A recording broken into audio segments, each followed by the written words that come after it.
মই আশা ৰাখিছোঁ যে ছাত্ৰ ছাত্ৰী কম হোৱাৰ মূলগত কেইবাটাও কাৰণ থাকে। কাৰণ কিয় ছাত্ৰ ছাত্ৰী বেছি হ'ব লাগিলে প্ৰথম শ্ৰেণীৰ পৰা যদি আমি ছাত্ৰ লাগে তেতিয়াহ'লে নিশ্চিতৰূপে তাৰ কাষত এটা অংগনবাড়ী চেণ্টাৰ থাকিলে অংগনবাড়ীৰ পৰা ওলাই আহি ছাত্ৰ ছাত্ৰীখিনিয়ে এই স্কুলত পঢ়িব পাৰে। কিন্তু অংগনবাড়ীটো যদি নাথাকে বা অংগনবাড়ীৰ যদি সুবিধাটো নাথাকে তেতিয়াহ'লে আমাৰ ছাত্ৰ ছাত্ৰী অট'মেটিক কমি যায়। ইয়াতে 40গৰাকী আছে, শিক্ষয়িত্ৰী 3গৰাকী আছে। সেইকাৰণে ইয়াতে পুৰণা যিটো অংগনবাড়ী চেণ্টাৰ আছিলে মই আজি CDPOক মই মাতি আনি পেলাই ইয়াতে অংগনবাড়ী চেণ্টাৰ যাতে বনাব পাৰে তাৰ কাৰণে ব্যৱস্থা কৰিব দিলোঁ। আমাৰ ছেফটিৰ কথা আছে, কাৰণ কিয় একেবাৰে মূল পথৰ কাষতে স্কুলখন, গতিকে বহুতে ভয় কৰে যে মূল পথৰ কাষত ওলাই গ'লে কেতিয়াবা এক্সিডেণ্ট হ'ব পাৰে।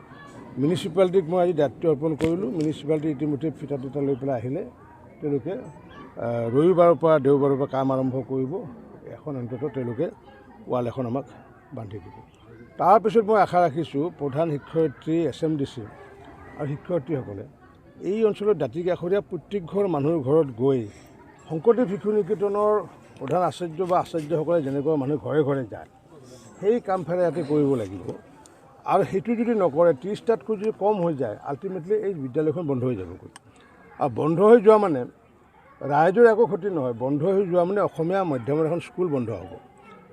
আৰু সকলোৱে বহুতে গালি পাৰে, আমাক চৰকাৰক গালি পাৰে যে এখন স্কুল বন্ধ কৰি দিলে।